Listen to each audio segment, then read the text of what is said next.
جزاک اللہ، یہ زبردست بنیادی سوال ہے. میں نے اس طرح کے سوالات چھوڑے تھے یہاں نصاب کے متعلق. مالی حالات بہتر ہوں تو سب کے لیے خریدیں، بہت اچھی بات ہے. اس میں یہ نہ دیکھیں کہ میں اس کے لیے کیوں خرید رہا ہوں، آپ کو ملے گا اس کے ملے گا ثواب. بلوٹوتھ سے چیز دوسرے کو بھیجنے پر آپ کے پاس بھی رہے گی انشاءاللہ، آپ سے لیٹ نہیں ہو جائے گی. سب کے لیے خرید سکتے ہیں. مالی حالات ٹھیک نہیں ہے تو صرف اپنے لیے اگر صاحب نصاب ہے تو. یہاں ایک سوال ہو جائے گا کہ صاحب نصاب کون ہے. یہ بات یاد رکھیں، جس آدمی کے پاس صرف سونا ہے، باقی وہ کنگل ہے اور کچھ بھی نہیں ہے، تو 7.5 تولے ہوگا تو اس کے اوپر قربانی ہے، ورنہ نہیں ہے. صرف سونا، 1 روپے کا مالک نہیں ہے، یہ اس کی بات ہے. اسی طرح کسی کے پاس صرف چاندی ہے تو 52.5 تولہ اور کچھ بھی نہیں ہے، تو جب تک 52.5 تولہ چاندی نہیں جائے گی قربانی نہیں آئے گی. لیکن پوائنٹ بھی نوٹڈ، اگر کسی کے پاس یہ دونوں ملا کر ہیں تو 1 تولے پر بھی قربانی آ جائے گی. اور اگر کسی کے پاس سونا چاندی ملا کے نہیں، اس کے پاس چاندی اور سونا میں کوئی ایک مال ہے اور اس کے ساتھ پیسے بھی ہیں، اور وہ پیسے ملا کر اس سونے چاندی کے ساتھ اتنے ہو سکتے ہیں کہ وہ چاندی کے نصاب کو پہنچ جائیں 52.5 تولے، جو آج کے دور میں تقریباً 80,000 بنتا ہے، 77,000 سے 80,000 کے لگ بھگ. اگر اتنے پیسوں پر پہنچ جاتے تو اس پر قربانی واجب ہے. یہ ہے صاحب نصاب. جی رائٹ، یہ کہتے ہیں قرضہ لے کر قربانی. قرضہ لے کر وہ آدمی قربانی کرے گا جس پر قربانی کا نصاب پورا ہے اور اس کے پاس وقتی طور پہ پیسے نہیں ہیں، سونے چاندی کی شکل میں پیسے نہیں ہیں، یہ قرض لے کر کرے گا. ہاں وہ آدمی قرض نہ لے جس پر قربانی کے وہ نصاب پورا ہی نہیں ہے اور یہ بیچارہ قرض لیتے ہے، وہ نہ لے.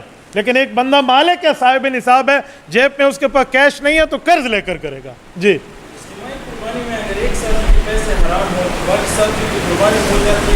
جزاکم اللہ.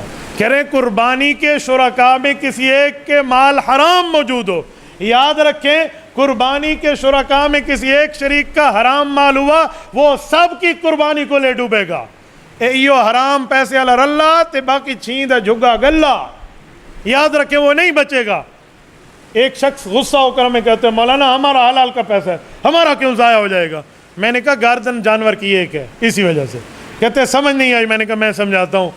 آپ نے 4 رکعت ظہر کی پڑھنی، اللہ اکبر کر لی، اور چوتھی رکعت میں آپ کو نکسیر آئی اور آپ کا وضو ٹوٹ گیا، تو اب آپ نے وضو کر کے کتنی رکعتیں دوبارہ پڑھنی ہوں گی؟ کہتے ہیں 4. میں نے کہا نہیں، پھر تو 1 پڑھ لو کیونکہ ٹوٹا وضو تو چوتھے میں ہے. کہتے ہیں نیت 1 ہے تو 4 گئی اگر 1 میں وضو ٹوٹا. میں نے کہا یہاں جانور کی گردن 1 ہے، کسی ایک نے حرام پیسہ لگا دیا تو سب کا گیا. اسی لیے جن کا مال حرام پیسے والا ہے نا، میں ان کو گزارش کروں گا کہ خدا کے لیے دوسروں کو قربانیاں خراب نہ کریں. جی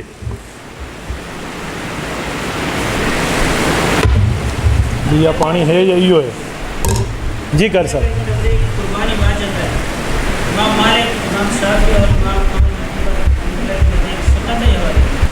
سب سے پہلی بات ہے کہ ائمہ باقی جو ہیں وہ سنت کہتے ہیں اور ہم واجب کہتے ہیں.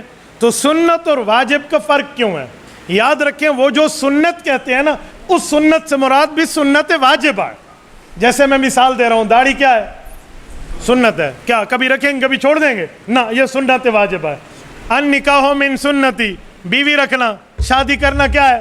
سنت ہے. ڈوری وارا رکھ کے چھینی وارا طلاق یوں نہیں ہے، ہمیشہ رکھیں گے تو ہمیشہ کی سنت ہے.